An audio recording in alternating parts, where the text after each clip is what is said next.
de sortir de l'auberge, malheureusement. Alors, en entrant dans le vif du sujet, je tiens à le dire que Odyssée des migrants, un magnifique livre que je conseille à tout le monde, lui est approuvé également, sauf qu'il faut le souligner, la couverture ne donne pas envie de lire, je vous taquinais, elle n'était pas très jolie, il y a également des petites coquilles, mais sinon, c'est magnifique comme œuvre.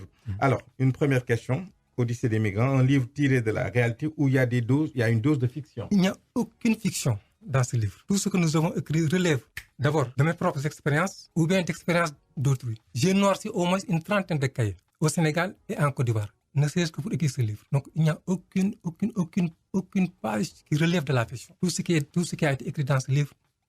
Donc Amoul Yakar, qui est un personnage du livre, n'est pas un personnage né de fruits de votre imagination. Si et non. Si ça relève de mon imagination, parce que on peut le considérer comme un nom générique. Amoul Yakar, n'importe quel jeune aujourd'hui au Sénégal peut s'appeler Amoul Yakar. Bien qu'au sens sans espoir. Sans espoir. Donc c'est quelqu'un qui n'a pas d'espoir. Donc à partir de là, nous avons romancé, bien sûr. Nous avons romancé.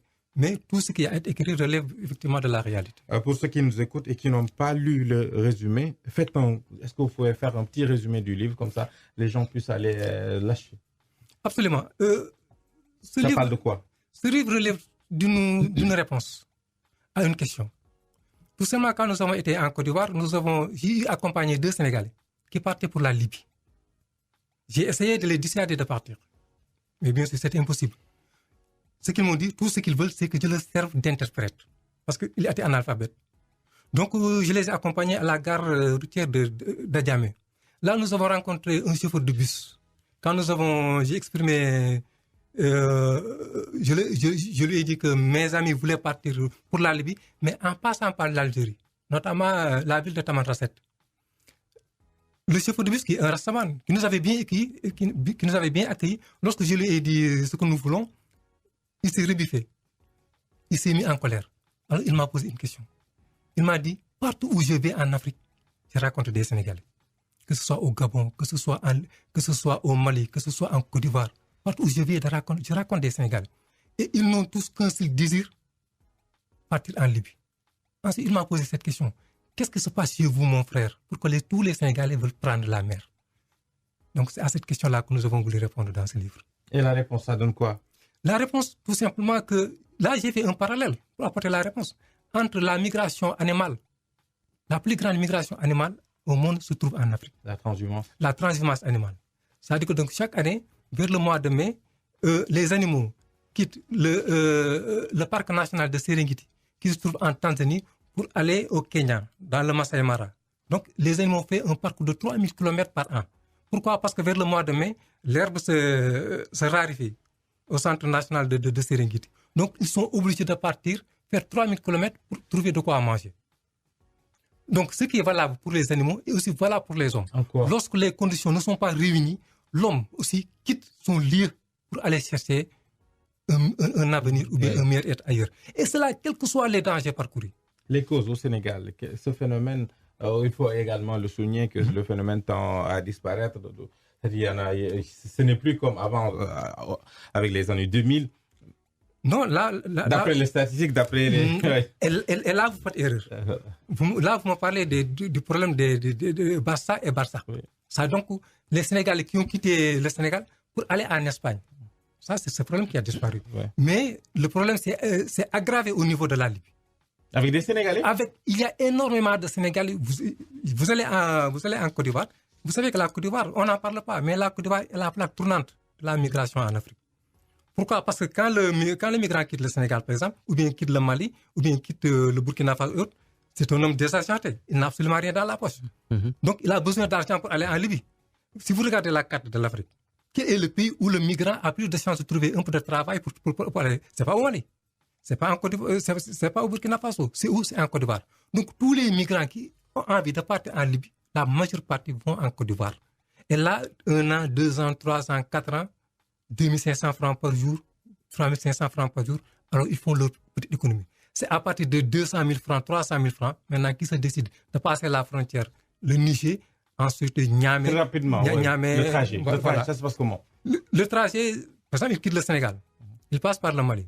Ensuite, la Côte d'Ivoire, le Niger, là, Niamey, ensuite Agadez, Arlit. Arlit, c'est la frontière avec la Libye, avec tous les risques qu'ils ont. Bien que... Pour combien de temps Bon, je l'ai dit dans mon livre, le parcours du migrant relève de la technique de la grenouille. Donc, il procède par bond. N'est-ce pas? Il quitte le Sénégal, il n'a que 30 000 francs. Donc, il va au Mali. Il passe peut-être 6 mois, 7 mois, le temps de revenir quelque chose, il passe en Côte d'Ivoire. Là, il fait 2 ans, 3 ans, 4 ans. Donc, entre le moment où il quitte le Sénégal pour partir en Libye et le moment où il arrive en Europe, ça peut faire 5 ans, 6 ans, 7 ans. Parce qu'il n'a absolument rien. Alors, on va parler, avec votre enquête, on va rester. Quelles sont les vraies causes qu'on n'aborde pas en général pour expliquer le phénomène? Le phénomène de la migration doit être abordé. Pour l'aborder, il faut être honnête. Il faut être sincère. Il ne faut pas avoir peur. En ce qui concerne les autres pays, par exemple, vous prenez le Sénégal, en 2015, occupait la 3e place des pays exportateurs de migrants, proportionnellement à la population, derrière la Gambie et le Nigeria. Mais réellement, le Sénégal occupe la 4e place des pays exportateurs de migrants en Afrique, derrière le Soudan du Sud, le Mali, l'Érythrée et parfois on dit la Somalie. On peut comprendre. Et des pays qui ont des difficultés, mais voilà, qui ont des problèmes de guerre civile et autres. Mais donc là-bas, on comprend. Donc on se pose la question, qu'est-ce que le Sénégal fait dans ce groupe-là? On comprend au Soudan du Sud, on peut comprendre au Mali, on peut comprendre d'autres. Mais un pays de démocratie, un pays de liberté, un pays où on dit que c'est Cheikh Anta Diop, Cheikh Ahmadou Bamba, n'importe autre. Pourquoi le Sénégal occuperait cette 4e ou 5e place? Eh bien, c'est tout simple. D'abord, il y a la dilapidation des ressources halieutiques. Le pillage des ressources halieutiques. Le phénomène Barça et Barsac est là pour en témoigner. D'abord, les contrats scandaleux que Abdou Diouf et Ousmane Tanor Dieng, d'abord. Ensuite, Abdoulaye Wade et Khoureychi Thiam, ensuite. Vous avez aussi Ali Haïdar, et aujourd'hui Macky Sall.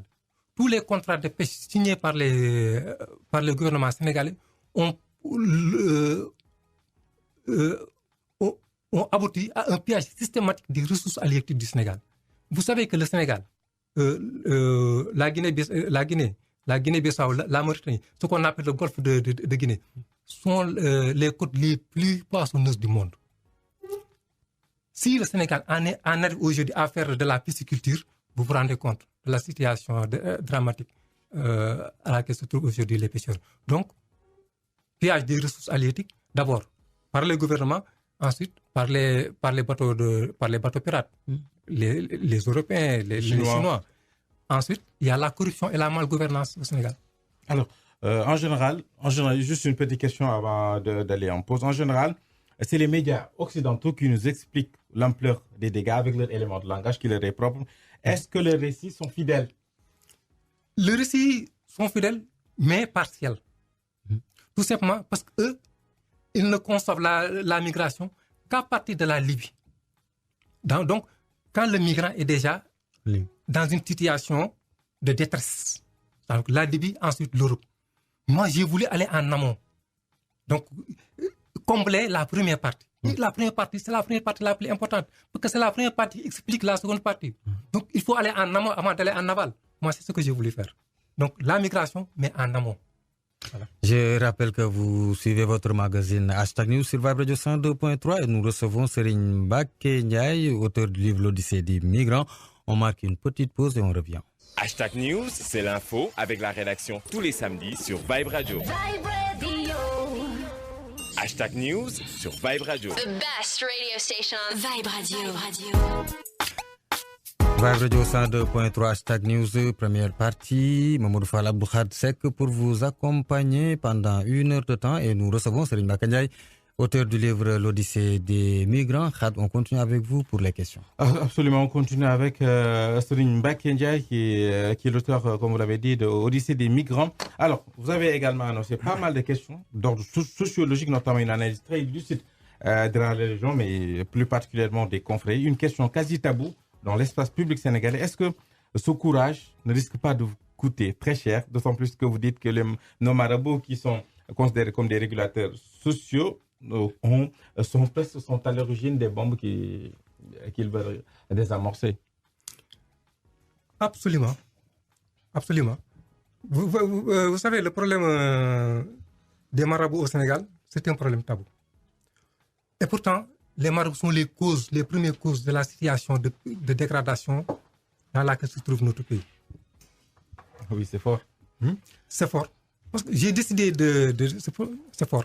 J'ai décidé de secouer le cocotier du siège en recevoir quelques noix sur la tête. Voyez-vous? Aujourd'hui, je suis parti de très loin. Je suis parti de 1914. 1914, c'est à ce moment-là que Blaise Diagne est devenu le premier député noir de l'Afrique. À ce moment-là, être élu député noir, ça relevait de l'impossible. Mais si Blaise Diagne est devenu le premier député, c'est parce qu'il a eu le soutien des marabouts, notamment de Cheikh Anta Mbacké. C'est à ce moment-là que le fameux Ndigal, consigne de vote, est entré dans l'imaginaire sénégalais, conforté par les élections de 1951, où Senghor est devenu député en battant Senghor le chrétien, issu d'une minorité, qui est devenu député en battant Lamine Gueye, le musulman. À partir de là, à ce moment-là, c'était la période avant les indépendances. Donc, il fallait que les politiques et les religieux se donnent la main. C'était une sorte de mariage, de raison. Pourquoi? Pour sauver le Sénégal. Mais aujourd'hui, malheureusement, cette relation noble s'est dégradée, s'est pervertie. Aujourd'hui, on assiste à quoi? Tout simplement à une oligarchie maraboutique qui profite de la situation de Mbacké, de Niass. Non pas pour permettre aux Sénégalais de vivre, c'est-à-dire donc d'être des échos, d'être des recours, mais tout simplement pour s'en donner plein les poches. Aujourd'hui, les marabouts sont devenus, comme je l'ai écrit, une bombe sociale. J'ai entendu le khalife général des Tijanes dire que le Sénégal court vers une guerre civile si les politiques ne s'entendent pas, s'ils continuent leur bisbille. Moi, 2 ans avant, j'ai dit que la bombe sociale va exploser. Donc, guerre civile et bombe sociale, nous avons fait le même diagnostic. C'est une question de sémantique. Mais c'est juste une différence sémantique.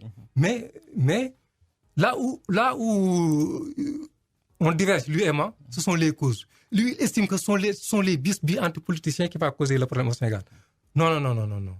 C'est le processus de dégradation sociale. C'est cette pauvreté indicible, cette indigence. Aujourd'hui, les Sénégalais sont à bout. Pourquoi? Parce qu'ils n'en peuvent plus. Vous avez d'une part des politiciens qui ne pensent qu'à eux et d'autres marabouts qui auraient dû servir de recours et qui malheureusement ne servent plus ce recours-là. Tout simplement, ils ne poursuivent que leurs propres intérêts. Aujourd'hui, il y a un duo marabout-politicien qui continue un pillage systématique de nos ressources. Savez-vous qu'au Sénégal, sous Abdou Diouf, il y avait 2000 cérémonies religieuses. Sous Macky Sall, il y en a 6000. 6000 cérémonies religieuses actuellement au Sénégal. Vous avez d'autres exemples. Sidi Lamine Niass en a témoigné. Il était là. Lorsque le premier ministre Souleymane Ndéné Ndiaye a donné une valisette de 100 millions au khalife général des Niassènes. Vous savez, Pape Diop, le ministre, l'ancien président de l'Assemblée nationale, qui l'a aussi reconnu, il disait que les marabouts m'ont fatigué. Pourquoi? Parce qu'il faisait l'arrangement chez moi, dans mon bureau pour me dire Abdoulaye Wade vous demande de me donner 5 millions. Vous avez l'autre, comment il s'appelle, cet olibriste-là, Moustapha Cissé Lo, qui l'a aussi reconnu. Quand les marabouts ont incendié sa maison, lui aussi il l'a dit. Ce que je peux faire pour les Mbacké, c'est leur donner, c'est d'arranger des enveloppes chez Macky Sall. Cela veut donc, aujourd'hui, c'est l'État qui nourrit les marabouts. Donc vous avez aussi le pillage non seulement des ressources, mais aussi le pillage des terres. Vous avez le pillage foncier. Vous avez Khelcom.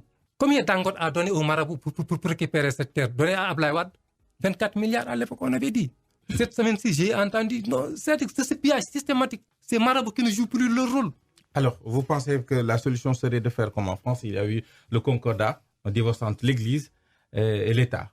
Est-ce que c'est impératif ici, au Sénégal, qu'il y ait un divorce entre l'État et le pouvoir religieux? Tout plan de développement qui n'intègre pas une rupture définitive, irréversible, marabout politique est voué à l'échec.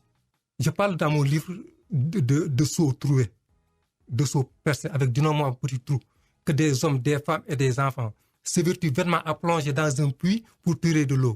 Mais à chaque tentative, l'eau se déverse. Pourquoi? Parce que tout simplement, l'eau se déverse avant d'avoir été tirée. Donc les Sénégalais continuent à avoir soif alors que l'eau potable est à leur portée. Belle métaphore. Brièvement, on va parler, on est dans une société où on a coutume de dire que toute vérité n'est pas bonne à dire. Ne craignez-vous pas d'être un véritable incompris. Je répète ce que je disais. Il y a un philosophe qui disait que heureux celui par qui le scandale arrive.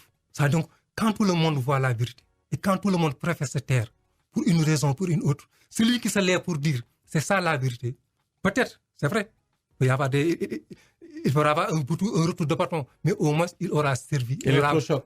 Non, au moins il aura servi de l'électrochoc. Voilà, il aura rendu un grand service à la majorité. Parce que là, ce que je dis, la plupart des Sénégalais se le disent, mais ils le savent, mais ils n'osent pas le dire. Peut-être qu'avec moi, ils vont enfin... Mais également, vous n'avez pas été tendre avec la lutte, qui génère beaucoup d'argent, il faut le rappeler. En quoi ce sport tant adulé par les Sénégalais est un goulot d'étranglement? Tout simplement, la lutte, au début, la lutte est un sport noble. Mais normalement, tout cela participe du processus de perversion de tout ce qui au début était quelque chose de noble. Je parle des relations marabout-politiques. La lutte aussi, c'est la même chose. Aujourd'hui, la lutte, comme le football, c'est une tétine. Vous savez, une tétine, c'est une petite chose qu'on met dans la bouche de l'enfant parce qu'on n'a pas de quoi lui donner à manger. Hein? Voilà. Le football était cette tétine-là. Mais puisque l'équipe nationale de football n'a absolument gagné, il y a un changement de repère. Les gens se sont rués vers la lutte. Pourquoi? Peut-être pour combler un vide. Mais la lutte ne peut pas combler un vide. La lutte, dès l'instant que c'est un sport qui regroupe peut-être 5 000, 10 000, ça va. Mais quand toute une jeunesse ne pense qu'à la lutte pour s'en sortir, c'est pour cela que je l'ai dit dans mon livre. Lorsque Macky Sall aura fini son arène nationale, il faudra qu'on écrive au fronton, Monsieur le Président, tous ceux qui luttent pour avoir une chance de s'en sortir, de salir. Comme au temps des Grecs, les gladiateurs disaient avant de s'étriper, avec César, tu mourras salutant. Avec César, ceux qui vont mourir pour avoir une chance de s'en sortir, de salut. Une dernière question. Comment voyez le Sénégal à ce rythme dans 10 ans, 2027? Si ça continue, nous ne serons même pas ici en 2027. Le constat est très amer quand même. Alors, donc, fin de la première partie de Hashtag News, je rappelle que nous recevons Serigne Mbacké Ndiaye, auteur du livre L'Odyssée des migrants. Tout de suite, la version Wolof.